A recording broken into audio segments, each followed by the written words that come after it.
বিশ্বকাপের উদ্বোধনী অনুষ্ঠানের মঞ্চে বাংলাদেশ, সত্যি এটা গর্বের মুহূর্ত। মেক্সিকোতে লাল সবুজের পতাকা আর কানাডায় বাংলার সঞ্জয়। প্রিয় দর্শক, বিশ্বকাপের উদ্বোধনী অনুষ্ঠানে বাংলাদেশি বংশোদ্ভূত American music producer DJ Sanjay দেবের পারফরম্যান্স, যেখানে আমরা দেখলাম উদ্বোধনী অনুষ্ঠানে সঞ্জয় দেব বারবার প্রিয় বাংলাদেশকে বিশ্বের সামনে তুলে ধরতে চেয়েছেন। সঞ্জয় দেবের দেশপ্রেম দেখে একেবারেই অভিভূত হয়েছেন বাংলাদেশের কোটি কোটি বাঙালিরা। হ্যাঁ, এটা বাংলাদেশের জন্য গর্বের মুহূর্ত।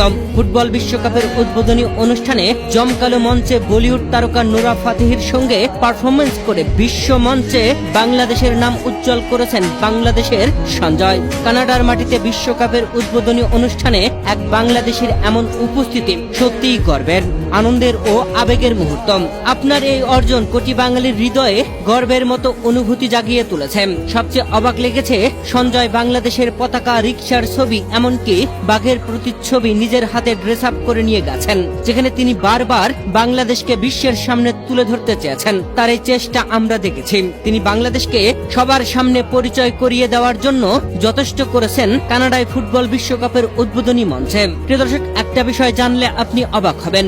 সঞ্জয় বাংলাদেশি জানার পরে অনেকেই তাকে বাংলাদেশের পতাকা বহন করতে বলেছিল বা জার্সি, কিন্তু একটা বৈশ্বিক ইভেন্টে এগুলো চাইলেও করা সম্ভব হয় না। কিন্তু সঞ্জয় কথা রেখেছেন, বাংলাদেশের ছাপ রেখেছেন। বিপিএল এর উদ্বোধনী অনুষ্ঠান মাতানো সঞ্জয় এবার বিশ্বকাপের উদ্বোধনী অনুষ্ঠান মাতালেন কানাডায়। প্রিয় দর্শক, কানাডায় বিশ্বকাপের উদ্বোধনী অনুষ্ঠানে জায়গা করে নিয়েছেন বাংলাদেশের সঞ্জয়, যেখানে এর আগে বিশ্বকাপের উদ্বোধনী ম্যাচের আগে মেক্সিকোতে হয়েছে উদ্বোধনী অনুষ্ঠান। সেই ম্যাচে পারফরমেন্স করেছিলেন শাকিরা।